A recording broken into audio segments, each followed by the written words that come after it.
Hey guys, welcome back to the podcast on Conversations That Matter. And today's guest is Brian Pennie. Brian, welcome to the podcast. Great to be here, Seamus. Yeah, really looking forward to today's chat. Just kind of chatting before we come on, and I told you about me researching a lot of your stuff and looking at your journey, and it's a fantastic journey. But for people that are listening, and Brian, if you want to give maybe a wee bit of a description as to who you are, what you're involved in, and what you're doing right now.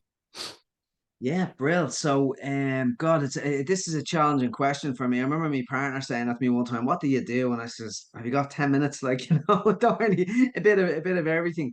But I suppose I always start with my own journey, Seamus. So I was somebody who struggled massively. I had a lot of trauma in my earlier life. I struggled massively with mental health, anxiety and panic attacks specifically. And I medicated that with drugs. And I spent the best part of the big largest part of my adult life up until 18 to 35 years of age, chronically addicted to heroin. And luckily, I had a shift in perspective. A near death experience just sort of gave me a good smack that I needed. It gave me a different way of looking at the world. I'm very grateful for that experience. And yeah, it sort of set me off on a completely new direction. I wanted to learn why I was so broken mentally and emotionally. And when I had this shift in perspective, I just felt so energized and alive. Like, I don't know what to even call it, a perspective shift, a spiritual experience. I don't know what it was, but I just felt so alive. And it set me off on a journey where I wanted to learn about the human mind, how I could learn about the change that happened to me, and how could I help other people. So I went on to do a degree in psychology. I had a vicious thirst for learning about the human mind, and I ended up getting a scholarship. I went on to do a PhD in neuroscience and psychology as well. And I really, on the back of that transformation, I began designing a program to navigate my own life based on the tools I learned in the books, the academic research, and my own lived experience as well. And I've gone on to refine that program, which I deliver to companies in Ireland, in the UK. I've been to Canada and the US recently. And that's literally in a nutshell. I do a lot of work with schools as well. So I work with young offenders here in Dublin and Oberstown.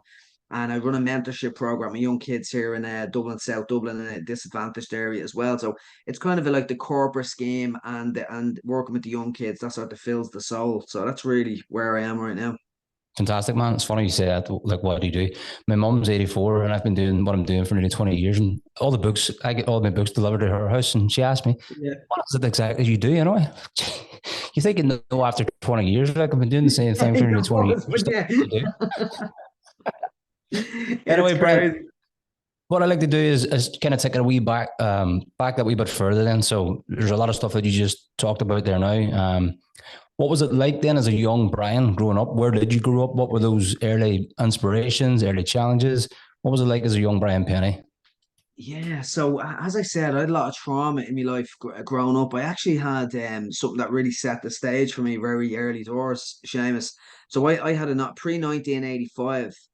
um Babies and infants didn't have when they were having an operation, they didn't get a general anesthetic for the operation. It's people are quite blown away by that reality. And when I was 3 weeks old, I had a condition called intestinal malrotation. So I basically had an operation. I was given nothing but a muscle relaxant to stop me squirming on the operating theatre. And I never really thought much of that. I wrote my book, my memoir in 2020, and I was doing research into this. And I'd done a lot of research into trauma. And I realized like there's a great book out there called The Body Keeps the Score. So I Yeah. grew up with this phobic fear of my heartbeat, breath, and pulse. And through the knowledge I have now, looking into trauma work, looking into neuroscience, I sort of brought it all back and realized that surgery sort of set the tone. Like, it turned me into a finely tuned anxiety machine, constantly scanning the world for threats and dangers. Because when you have a traumatic experience like that, even though you can't remember it, the body remembers it and it goes on the red alert to look for future similar threats. So I believe that sort of set me up for a very anxious mindset. I was just very anxious and very agitated. I was always a very agitated kid as I grew up, always worrying about my Mm. death, the death of my family. And like my mom and dad, my family, beautiful family, they're just so amazing. And they've been my heroes through my recovery. They've supported me all the way. They've been brilliant, but they had their own alcohol issues as well. So there was a lot of challenges early doors between my own anxiety and panic attacks, the alcoholism within the family as well. But like many things in life, despite that, I had a very loving family. I knew I was loved. I was good in school. I was good at sports. So I always fancied myself for doing something good in my life. And my mum and dad thought I was going to go on and do some good things in life as well. But the anxiety really just took over. And in the area where I grew up, it was a pretty rough area, lots of drugs, lots of violence. And it was sort of inevitable I was going to do some drugs. And curiosity at 13, 14 got the better of me. And I start dabbling in drugs, hash, tablets, and stuff like that. But when I was 17, I done heroin for the first time. A gang of us, we always said, Jim Morrison, we were mad into the doors, and Jim Morrison said, you need to experience everything once. So he says, right, we'll experience heroin once.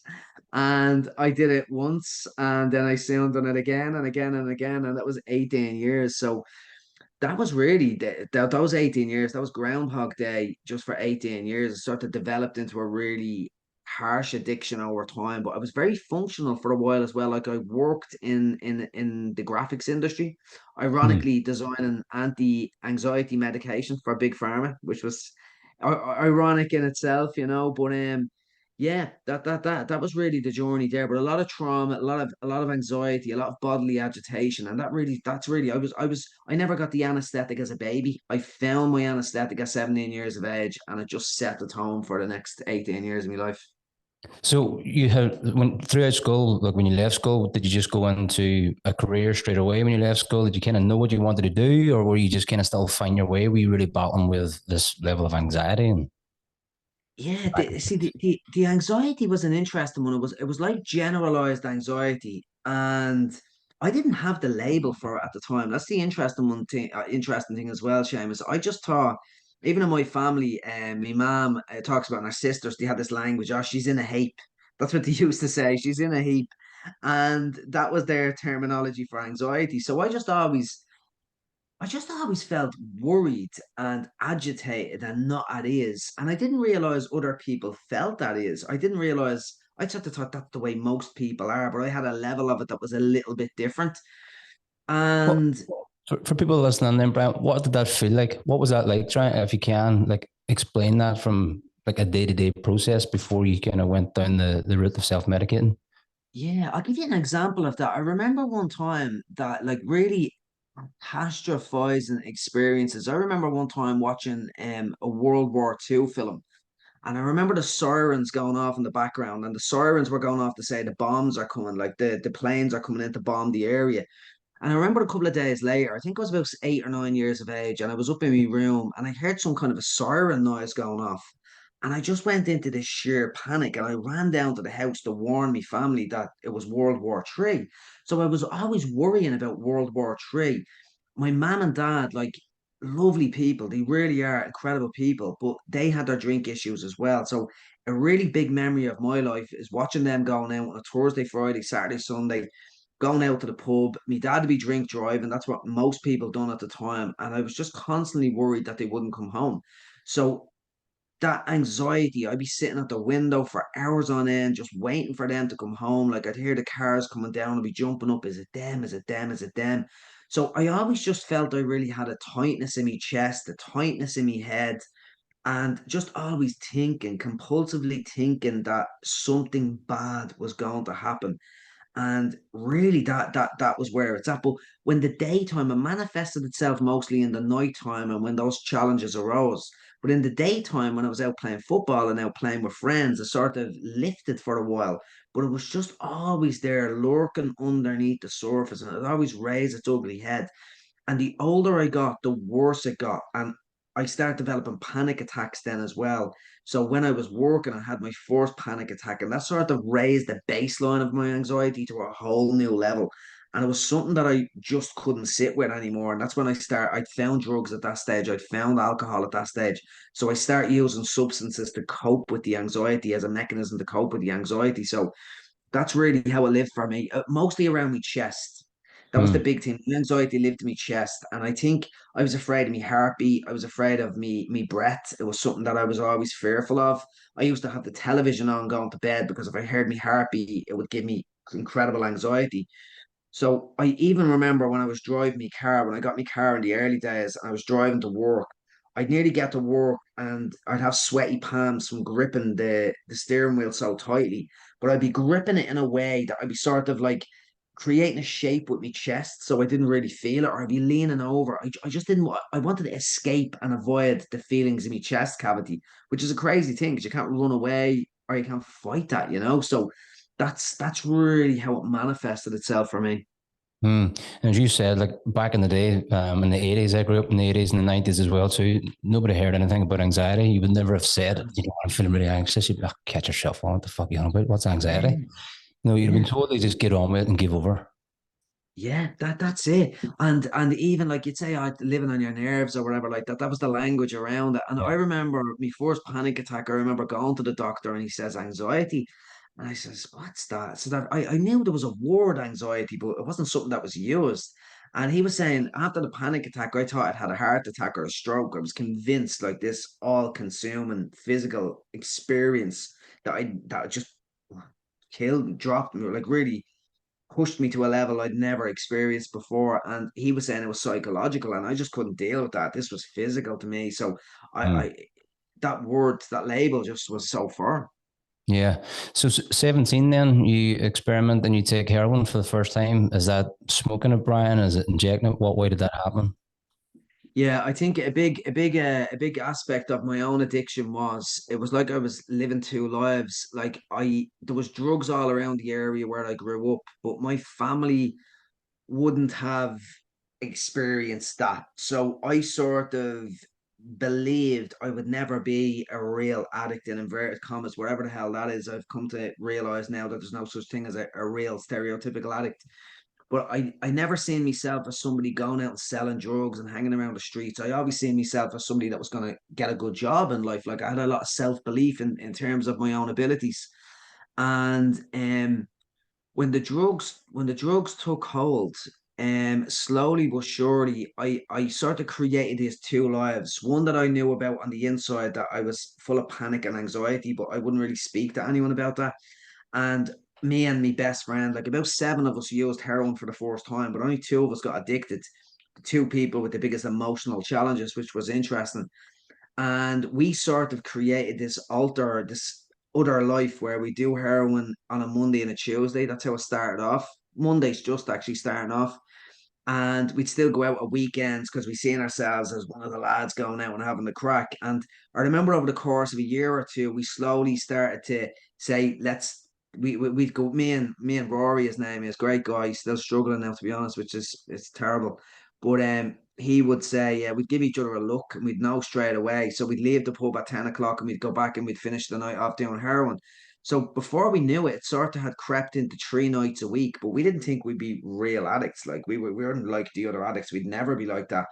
But Mm. it had its hooks in us early doors, and it was enveloping us before we even knew it.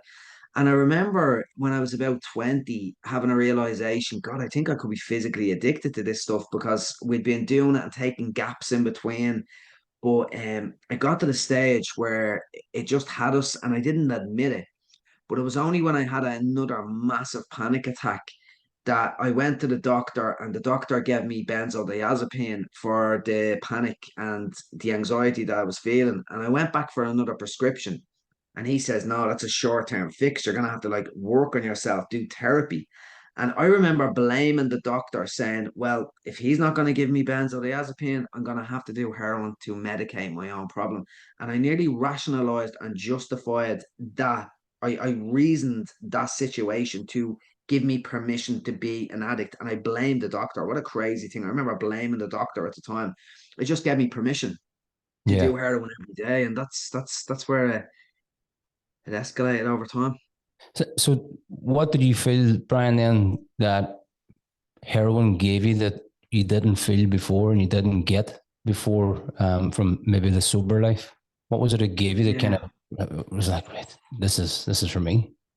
Yeah, so I have when I wrote my memoir, I dedicated a whole chapter to my first night doing heroin, and the way I describe it, Seamus, it was literally just like a warm, soft blanket was just wrapped around me and it squeezed me ever so gently. And it gave me a sense of calm, a sense of peace. It was like everything just turned off. It was like the agitation, the feelings of agitation and the tightness just sort of loosened and lightened. The thoughts in my head just kind of faded away. And all of a sudden, it was just like I was floating and there was no pain. There was no noise. There was no agitation. There was nothing jabbing me. There was nothing telling me to go do something, avoid the present moment, or I could never sit easy with myself. All of a sudden, I was just floating in a beautiful world. And the crazy thing is that I had a fear of vomiting. I didn't like getting sick. I think it was something from childhood, maybe vomiting as a kid. And I remember that night, the first night doing heroin, it was 3 o'clock in the morning, and we'd smoked it that night. You asked if we smoked. We smoked it at the start. And I remember just being sort of in this space of bliss is the only way I can describe it. And it was so blissful for me because it took me out of a really bad place. So that's what made it so addictive for me. And I remember that night I woke up at 3 o'clock in the morning and I felt like I was gonna get sick. I threw up in the sink.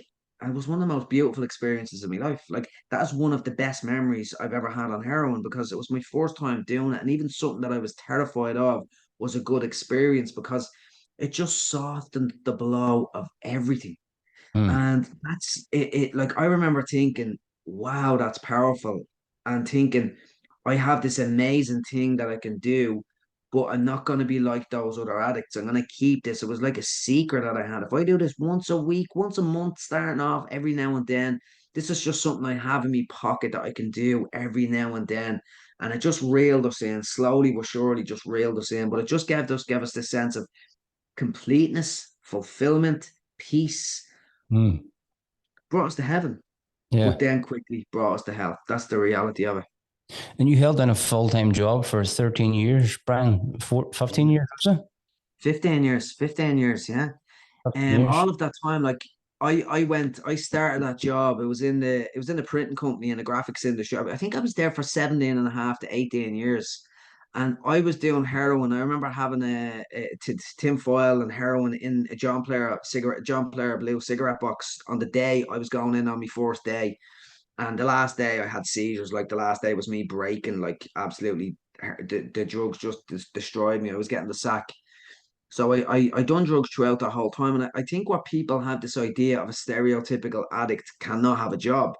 But there's some very interesting research of late done by Lay Healthcare here in Ireland. And what they found is that even in the last year, substance abuse within the workplace has doubled from 7 to 14%. And it's mostly as an effect of anxiety and ill mental health. So it's like carrying my journey. It's like my story is manifesting itself in today's world.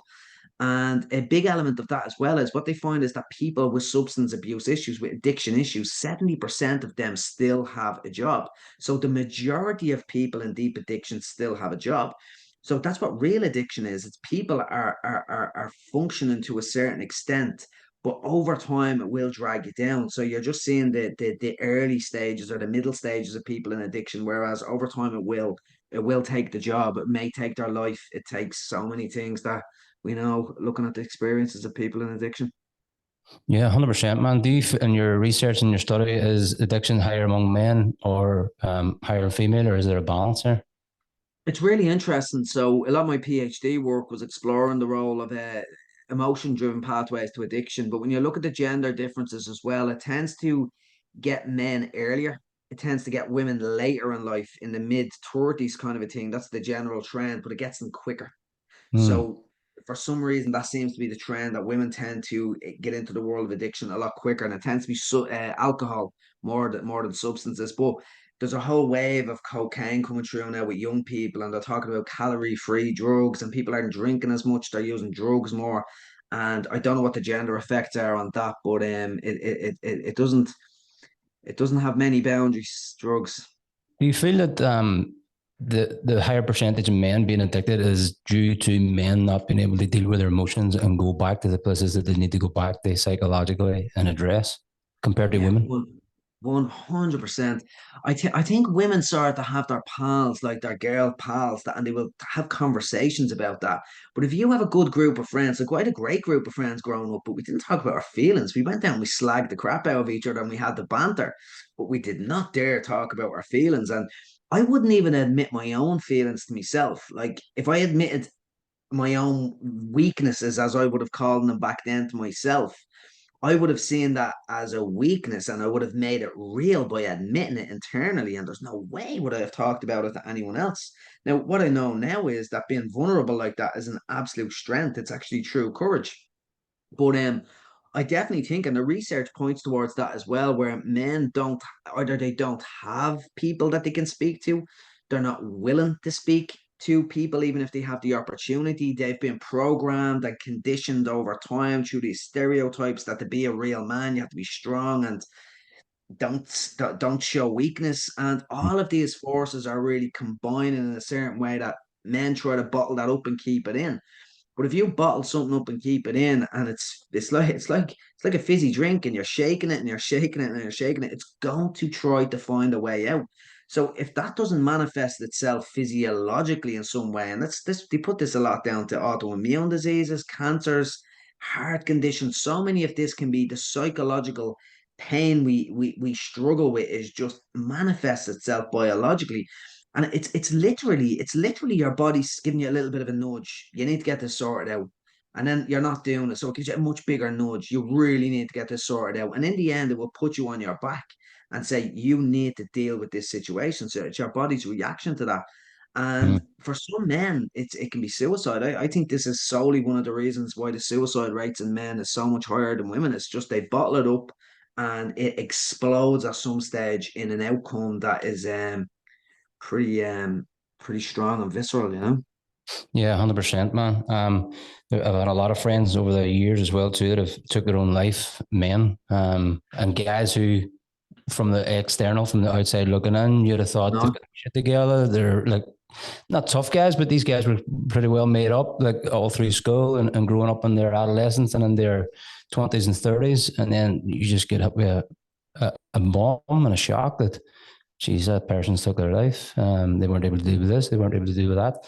What did you learn most then, Brian? So when you start, no, what I want to do is go back to, like, because I was listening to some of your story and you talked about when you actually lost your job. Was it another company that brought into the company that you were working for? You kind of held that job down for 15 years and you went in the meeting, you thought you did pretty well in the meeting, but you were actually sleeping. I fucking laughed at Yeah, that. it was funny. It's like I can laugh back on it now because that was the catalyst for everything really when I look back on it. And it was like, so I lived in a great, it was a great workplace, really family oriented workplace. It was a family, not a family based company, but it was just this great community within the company. And everyone looked after each other. We went out on Christmas deals. It was a small company, 150 people. Just I still get on great with these people in the company. But then we were bought over by a bigger group, and when the other group bought us over, there was other people coming out from the outside, and where people knew Brian, who was a bit of a dipso, like most people just thought it was a dipso, a binger drinker. They didn't know the extent of me addiction. But when this other group came in, they were saying, "What is up with that fella? Like he can barely hold himself upright. Like that's a serious problem." So it really put the light, the target on me to say this fella has a problem. And it escalated. I was at the end of me addiction then. It was escalating really quickly. I was no longer functional. I could barely stay awake while I was in work. Basic requirements to hold down a job is staying awake. And I'd be literally just on the screen, at the screen, just falling asleep, like literally just slumping over, goofing off, we call it in the world of addiction. And it got to the stage where I was losing my job and I got called into a meeting. And my boss, who was a great friend of mine, and the fella I was on shift with, they were like the union reps, and they sort of helped people out if there was any challenges with the job. So the three of us went into a meeting with the factory manager and the general manager of the new group, and it was to save my job basically. And I went in and we had a conversation. And after the meeting, I went up to Wayne, who was my manager, great friend, still a good friend. And I said to Wayne, I says, I think that went okay, Wayne, did it? And he looked at me and he says, Brian, you fell asleep. you felt it. We were all just looking at you and the meeting for you to save your job because you couldn't function in the workplace and you fell asleep. So that was it. I was gone after that. There was no coming back from that. And but funnily enough, then the union sort of did step in. They said, tell him not to go back to the job. I went to seek help then after that. That was the catalyst for me to look to break free from addiction. And I ended up having a seizure. That was my near death experience. I nearly bit me tongue in half with a grand mal convulsive seizure.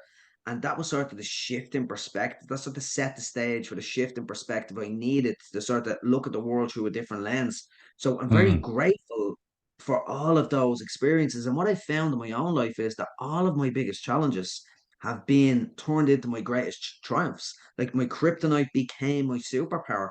And this is something that I love to try to deliver to people today. Like it's real resilience. It's using the challenges as the fuel to grow.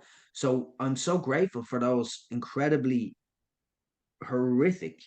experiences, especially with the seizure and the near death. I thought it was brain damaged and it was just really set the tone for the rest of my life. It's finding the order in the chaos, isn't it? And seeing how all those things serve. Yeah, and you talked about that, Brian, before we kind of move on, then you talked about being on the hospital trolley and you were looking at the fire extinguisher Yeah. and you thought, right, I've done real severe damage here. I can't actually identify what that is. But that was a real kind of turning point for you. Is that right? Yeah, so that I believe that was the moment, Seamus, because I remember I was in the hospital. I had that seizure, and I bitten my tongue, split my tongue down the middle, blood everywhere. Rushed to the hospital. My brother thought I was dead as I lay on the floor. It was a horrific experience, and I was in the hospital just a shell. Like I'd never experienced pain like I felt, the physically, emotionally, and mental pain as I when I woke up in that hospital bed. And I remember at one stage looking at the wall and I was staring at this fire extinguisher that was hanging on the wall. And I didn't know what it was. I was like, I know what that is. What's going on here? There's something broken, something wasn't working. And I had this realization, oh my God, that's brain damage. You've destroyed your brain. No coming back from this. And I remember in that moment just ready to go to panic, ready to go to anxiety and fear, my go-to that drove me entire addiction. But I remember just saying, I can't do this anymore. It was like something had shifted. I can't fight this. You win, I'm done. You beat me. I've nothing left to give. And I leaned back on the trolley, realizing that I couldn't fight this anymore. And it was like a sense of peace came over me. And I didn't have the language at the time, but what I've since realized was that that was this fourth time I ever stopped resisting reality, stopped resisting my own mind. I was always trying to fight reality, fight with my own mind, keeping the good fight, keeping it alive. But I just put the white flag up. I says, I give up, I'm done. And I think that there was a nugget in that that allowed something else to shift inside of me. And yeah, I believe that surrender experience just sort of set the tone for everything else after that. Fantastic, man. Obviously, it wasn't fantastic, but it was fantastic how Yeah. it's turned out for you in terms of the change that it created. Um, that road to recovery, then, Brian, when did you start to really delve into, right? I want to really start to understand the human brain and dive into neuroscience. When did that happen? Was that like an automatic process, or was obviously a process of recovery first initially? Yeah, it's a really interesting story because when I was in, even though I'd come through that, and it was a couple of weeks getting the benzodiazepine out of my system because I had to do a benzo detox first before I get into an opiate detox. That's the way they do it over here, down here. And when I was in the opiate detox 3 weeks after my seizure, I still thought I might have been. There was a little niggle in the back of my brain. God, maybe I still brain damage. Like that was weird. Like there's something not right there. But I was reading all of these books. I started meditating for the first time, and it was like this energy coming into me. It was like, oh my God, I might actually have a life again. And this blew me away. It was like a shred of hope. And this blew me away. And when we were in the detox facility, and there was a study going on by a woman called Dr. Johanna Ivers. She's professor of Johanna Ivers now, and they asked me if I wanted to be part of a study. It was voluntarily. Obviously, they were looking at the impact of long-term methadone use on the brain. So they're going to put me into a scanner and scan my brain and look at the impact of it over time. And when Johanna came to the detox center to do the initial questions, she was asking me the different questions, and I remember she was coming in, and I was on this buzz of learning while I was in detox. I was like this curiosity to learn about the human mind was on fire. I've never been more driven to learn than I was in that detox center, which is crazy when you think you don't go to a heroin detox to learn, like, but that's what happened to me. Something sparked inside of me there. And when Johanna was asking me the different questions, I was so alive and I was asking her all these questions. I was so curious. And she turned around to me and she says, God, you have a very sharp mind. And whether I did at that time or not, I don't know. But she noticed that curiosity in me. And I says, God, maybe I'm not brain damaged. Maybe I could even go back to college. So that set the tone for me. Maybe I could actually get a degree because I didn't think I could get a degree, never mind a master's or a PhD. And that set the tone for me to explore the idea of going to college. And a couple of years later, it was Johanna Ivers who asked me to teach in Trinity College. I'm actually there tomorrow, all day tomorrow. I'm in Trinity teaching the neuroscience of addiction because Johanna brought me into the fMRI scanner and I was interested about the human brain. And that sort of in detox, that set off the whole catalyst for me to get interested in neuroscience and psychology. Fantastic, man. So, in your study of neuroscience, then, what has it revealed most to you about addictions, Brian? Oh God, me study of neuroscience has revealed to me that they know very little about the human brain. To be quite honest, we know a lot. We know a lot, but if we're climbing Mount Everest, we've taken two or three steps. That's the reality of it. There's so much we don't know, like 100 billion, 80 billion neurons, up to 10,000 connections each. The mathematics of and the probabilities of those connections are just mind blowing. But we do know a lot. But what I found in terms of the brain science and what we're looking into it as well is that the reward pathway has literally been hijacked by addictions and the temptations of modern life.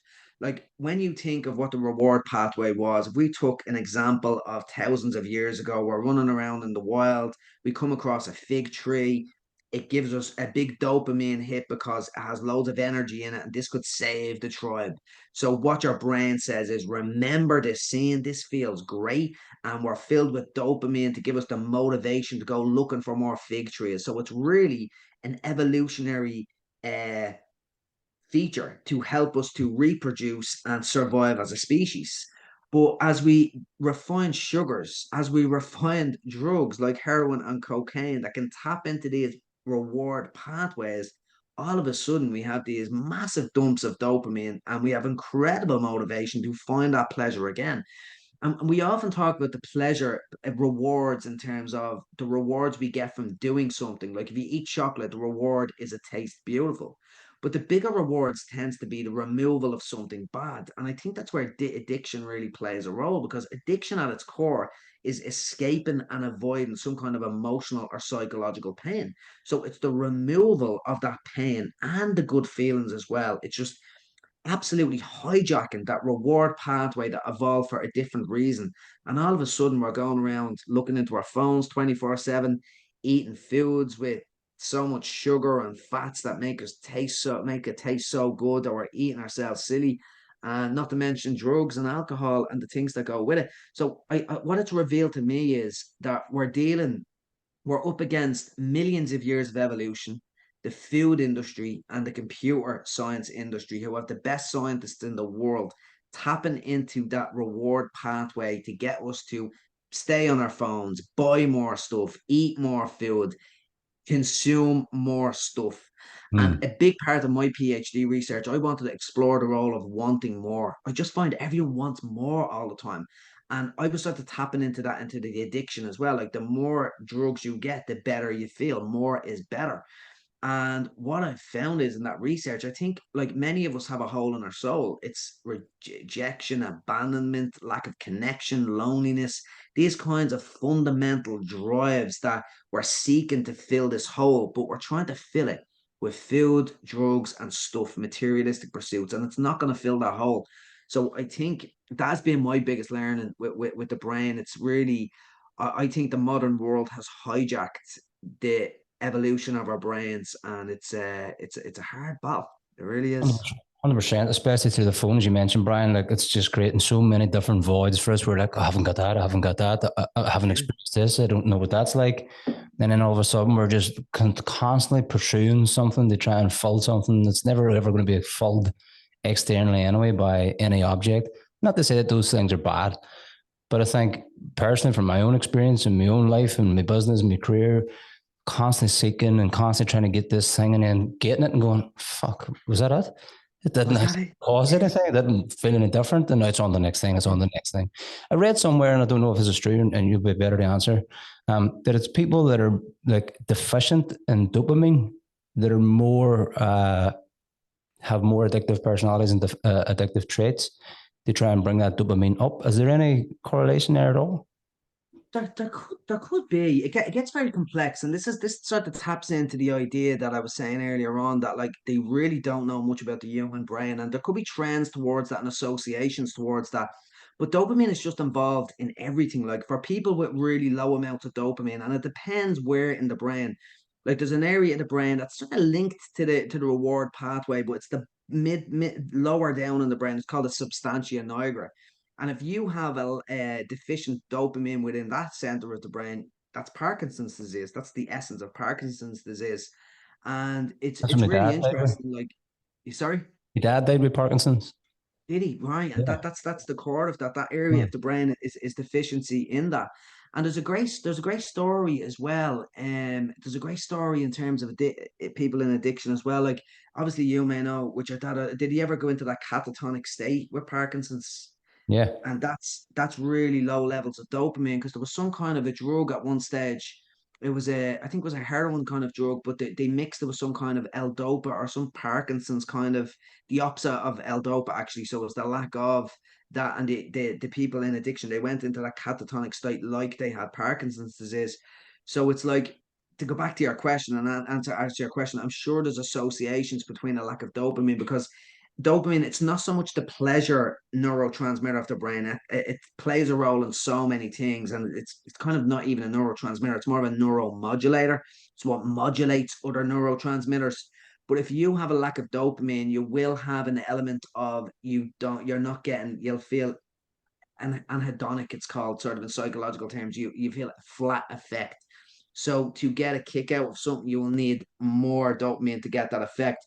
So it's really, dopamine is more related to motivation. So you'll have a lack of drive, a lack of motivation within that as well. So it's like, I just think your question really speaks to what we truly know about that. But I'm sure at some level it would get people to seek more drugs to get that dopamine, because the brain's always looking for homeostasis. It's always looking for balance, Hmm. and the world just can throw us off in so many ways where we seem to be out of balance. I think that's a big problem with most people these days, a lack of balance in many areas of their lives.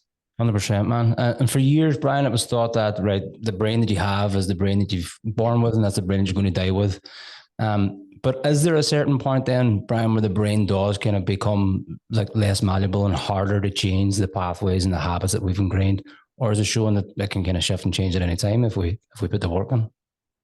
It can definitely. So neuroplasticity, which is, for people that don't know, it's the plastic brain, that your brain can change over time through multiple processes. Like there's genetic structures change within the brain, and neural pathways change, and how neurotransmission within the brain can change as well. There's multiple different angles to that, and that can happen up until the latter years of your life. And for people like, even including your dad, Seamus, like for people with Parkinson's, Alzheimer's, dementia, they're all sort of related kind of neurological disorders. That if you are somebody who reads and has really lots of social connections, and you're using your brain, you could have the biological impact of those neurological disorders, but you won't show the symptoms as much as other people. And that's through neuroplasticity, because you've sort of created a much more dense, dendritic gray matter area of your brain. And I actually have the scan of my brain that I got in 2013. I took another scan of my brain in 2018, and we done this machine learning analysis that looked at the predicted age of my brain based on the density of the gray matter of the brain. And what we showed was that I reduced the age of my brain by 6 years through increasing the density of that. Now, obviously, that was exercise, good nutrition, sleep, learning, lots of different aspects of that. But it reduced the, not the chronological age, I produced the brain predicted age by 6 years, which robustly predicts cognitive decline, mortality rate, physical health. So we can change up until like the last year of our life. We really can. But I do believe, and I think I'm right in saying this. I think the earlier you get people, the more malleable the brain is. There's a thing called synaptic pruning that happens in the developmental years of our lives. I think up until we're about 25, and that sort of sets the tone for how your brain is shaped. But you can change it in all kinds of ways until the day you die. Isn't that what the quote says? Show me the child and I'll show you the man. Isn't it the Yeah, first? So yeah. from a brain's perspective, then, Brian, why is that so important? Like in the first 7 years, most people say, well, we can lay down those pathways and we can put the beliefs and the assumptions and all those things. And what's kind of happening there in that first 7 years? What does that quote actually mean? Yeah, so it's the formative years, isn't it? And go back to me at 3 weeks old, 3 weeks of age. I basically had that traumatic experience, and trauma basically leaves a biological imprint on your brain and body. And again, from an evolutionary perspective, that was my body working. So my body got such a shock to the system, it said, right, we need to be on red alert for this going forward. So it left a neural pathway that was readying me for fight and flight, to run or fight at other opportunities or other examples of that happening later in my life. So that sort of set the stages for me, that sort of experience. And it's the same for many of our formative years. Like if we consistently find out that we're loved and we're cared for in the world, that we feel safe, well, our brains are going to take that shape, and we're going to be willing to take more risks. We're going to feel more secure. We're going to feel more trust. We're going to demonstrate more trust and find people who are similar to us as well. Whereas if you live in a traumatic environment and you're constantly on red alert, you're constantly in fear, you're going to be afraid of things, you're going to be afraid of other people. That could manifest itself in anger, in violence, in different ways. So they're sort of the formative years of really the core mechanisms of your brain. Like it's not your personality and the little details of your personality are being formed. It's more these bigger structures that you're going to be more of a trusting person, more of a fearful person, more of an angry person because you don't want to show fear and you want to put up a different kind of a front. So I think it's those sort of formative years are really important, and Mm. especially in terms of the relationships we have. Like you often hear people talking about attachment styles, and they are really robust predictors. Like how safe you feel as a baby and as a kid really predict your relationships going forward in the future. So it really is kind of like learned behavior, really, isn't it? Like what we're seeing around us, what we're picking up, what we're being ingrained with, what we're listening to, who we're listening to. We just store all of that information. And trauma, a lot of times, I think, especially now, like we view trauma a lot of times as a bad thing. Where if you go back and look at a lot of those so-called traumas and get a different perspective on it, which is what you were able to do, Brian, you can balance out that trauma physically, emotionally, psychologically. Yeah, and I always just add to that. Like for some people, like to have experienced incredible traumas, it's very hard to be able to. You can't just say that to them, like just get over your trauma, because there's that visceral physiological response where it cripples them to the core. But I think what you have to do is use the challenges of life as the fuel to learn and grow. And what I found is with many people that are sort of driven in a certain direction, it's been some kind of pain or some kind of challenge that sort of forged that mindset. So, and I think you can sort of develop that on. Like you need a starting point to have a realization that you can use it like that, and then it can just compound over time and grow. But I do think for some people, they are so crippled by the traumas that they experience. Like you look at some of the struggles over in Gaza at the moment. I think some of those kids will never. And if you look at it, if you took 100 of those kids over to Ireland and they were all traumatized, you might get seven, six, seven, or eight. I'm just making up numbers there that might be able to use that trauma and go on to do great things. But it could Mm. just cripple over 90 of them, and just they'll never really get over that. So I suppose then it's giving people the safe space and the psychological and biological safety to give them an opportunity to be able to see the world a little bit differently, to be able to give them the awareness that he can potentially change. But it can be very, very difficult for some people, and it seems to be luck in terms of who gets selected for that. I don't know if we even know how to break down some of those walls that people put up. Yeah, and I suppose that answers what I was going to ask you, which is like, out of those people that do go on, like, what is the difference there then between those people that can kind of harness that and use it as fuel, as you said? Like, Oh God, I put it down to dumb luck with myself anyway. I really do. I think one thing I noticed that was a little bit different about myself because I was a functional addict, so called. When I stepped out of addiction, I didn't have some of the shame associated with other addicts. Like I used my job as a way to fund me addiction. Now, here, don't get me wrong, I sold drugs. I sold lots of drugs to fund me addiction as well. But I didn't go robbing people or mugging people or hurting people in a violent way. And if I did, I'd be living with so much shame. I'd be living with so much pain of that now. So I feel I had a little bit of an easier time because I wasn't dealing with that. But I also noticed with myself that I didn't feel the heaviness of the damage I caused to my family and stuff like that. I started to give myself a little bit of time. So I think it's just luck in what way your brain reacts to the situation. And I think it's called in some circles the dark night of the souls, that you just go through such an experience that the body says, we can't do it this way. We have to go about it another way. And there's this sort of instant shift. And I do feel that I kind of had that instant shift, but there's multiple ways into addiction, multiple ways out of addiction, or any kind of suffering for that. But I wish we had the magic sauce in terms of knowing What it what is. that is. Yeah. Move the needle. Like, Yeah. So for yeah. people that are listening in, Brian, that are going through addictive problems at the minute and issues at the minute, for me, myself, I've been alcohol sober now for the last 16 months. And that was a problem for me like the whole way through my life. And it was something that I went back to, stop, went back to, stop. And as you mentioned about being functional, I was functional, I was running a business, I was doing everything else.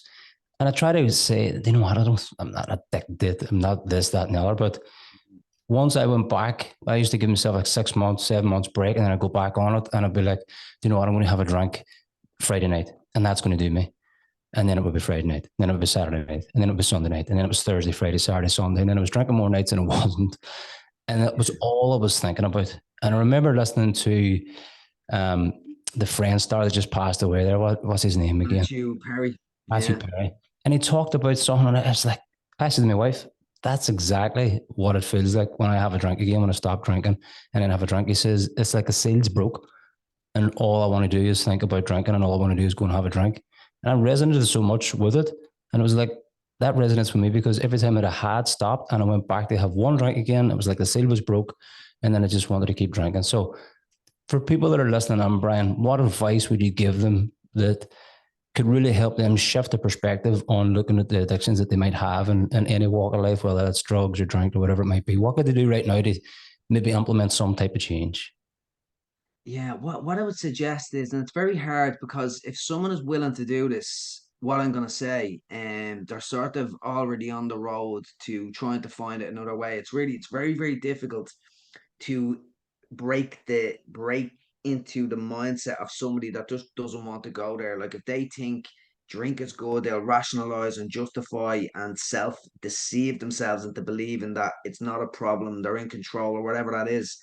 But if somebody's already on the journey and they're listening to this, then that's half the battle. It really is.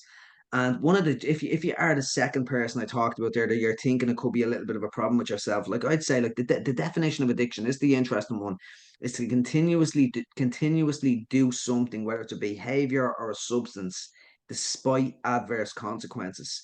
So really, awareness is the catalyst for change. We need to become aware first before we can change. So just do an audit of your life and say, right, put it down on a page. What am I actually drinking? What are the adverse effects of this? What good is it bringing into my life? How much effort, time, money, what is this costing me in terms of the amount of time, money, and effort that I'm putting into this as well? So really get a picture of what's actually going on.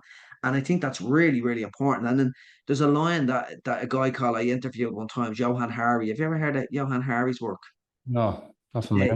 he's a journalist from England. He's wrote two great books, one on addiction and one on sort of depression and anxiety. And he has a great line: "Sobriety is not the opposite of addiction. Connection is." And I love that line. It's a really powerful line. And what I find with many people in addiction, that you disconnect from your feelings because you're trying to numb something. That's really the core at it. And when you numb your feelings, you disconnect from other people because we're social slash emotional beings. So go and speak to someone, go and talk to someone that cares, or a therapist if you haven't got anyone that you can open up to. Have a chat, bring it into reality. And I think journaling and putting it on a page as well, you're bringing it into reality. And that's vulnerable. It's brave to go and do that, because all of a sudden, if you make it real, then you have to go and do something about it. Mm. So people that are sort of locked in that space, that they just don't want to go there, it's only a few drinks, it's harmless, everyone does it, that kind of a mindset, that kind of an inner voice around it, very hard to enter the minds of people. Now, what I would suggest for other people, of loved ones close to people in addiction that won't change, and this is the question I get again and again and again from mothers, fathers, brothers, sisters, partners. They would say, how can I get them to look at the world in a different way? How can I get them to change? How can I get them to stop drinking? And I have three bits of advice on that. I call it the three seeds. The first seed doesn't work. It's the talking seed. It's preaching, talking, telling them what to do, trying to fix the situation. You cannot control what other people do. You just can't, especially when they're trapped in the depths of addiction. So the talking seed doesn't work.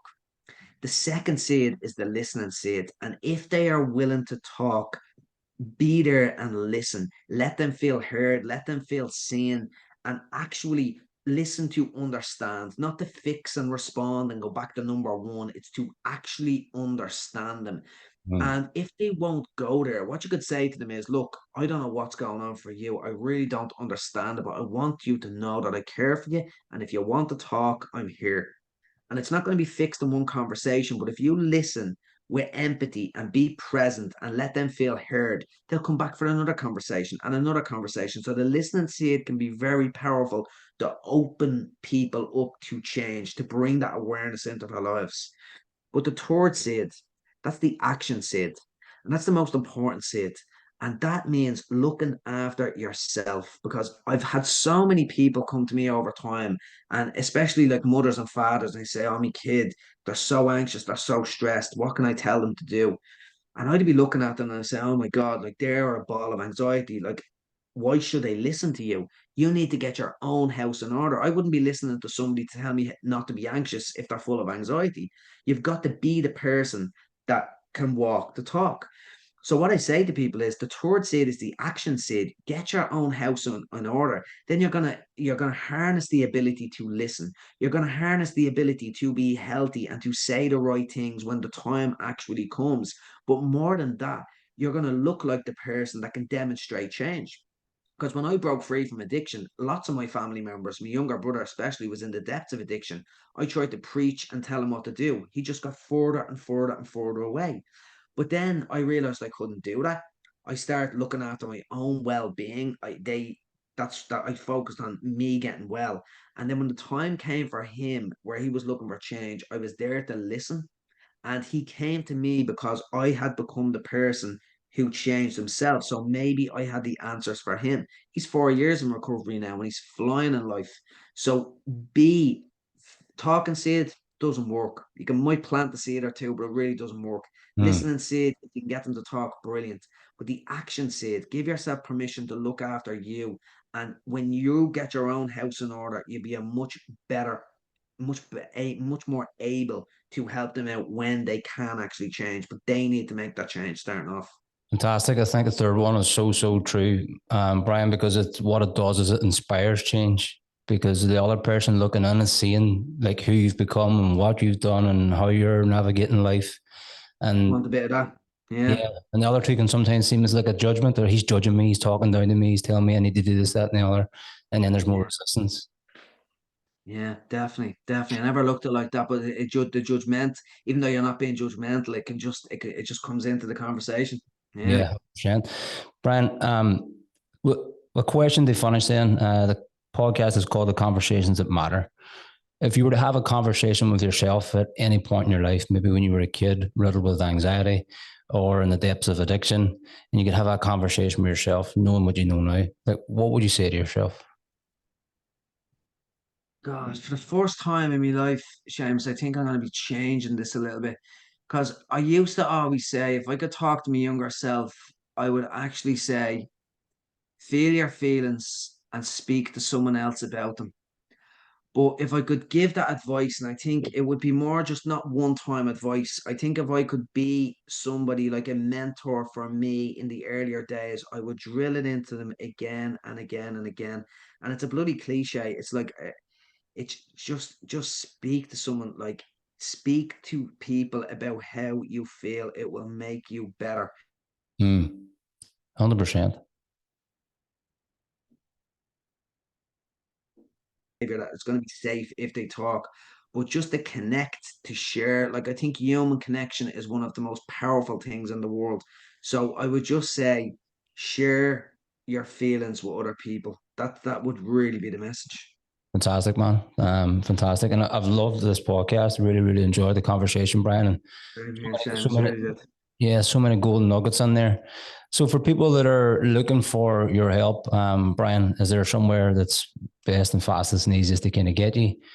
Yeah, the best place. So Instagram obviously is one. So it's Brian Pennie 78 is the Instagram. But if anyone wants any resources or anything like that, if you want to go to my website, it's just brianpennie.com.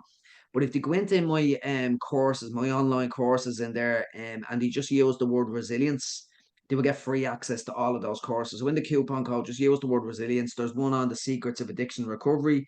There's one on mastering your self-talk. That's just a passion of mine, looking at the relationship between self-talk and emotions.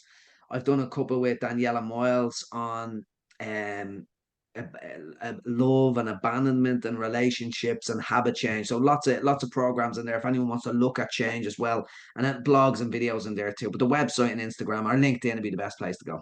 Just on that, quick question before we could end up doing another talk on self-talk then. So is self-talk, and we all have heard about it, like positive affirmations, etc., and all that type of stuff. Does that actually work in terms of the brain, in terms of changing pathways, and does that actually work? 100%, Shane. So what I realized when I had that shift in perspective, I recognized my mind had gone really quiet. And I start believing is that the reason why I felt so different, because I wasn't compulsively talking to myself. So I wanted to know the relationship between the words we speak and the emotions that we feel. And I done a lot of research into a theory. It's called relational frame theory that really explains that from a behavioral perspective. And there's a quote by a guy called Hafiz. He's a Persian poet from the 12th century, and he puts it best: "The words you speak become the house you live in." It's one of my favorite quotes. Like, if you tell yourself you're a piece of crap every single day, you're gonna feel like a piece of crap, because language is a vehicle for emotion. That's what the science shows us, and that's at that neural level as well. So be careful how you speak to yourself, and has a tremendous amount of power on how you feel and how you act in the world. Fantastic, man. Fantastic. Brian, thank you very much for the podcast. It was fantastic to chat to you. I appreciate your time. Same here, Seamus. Absolute pleasure. Cheers, man. Thank you.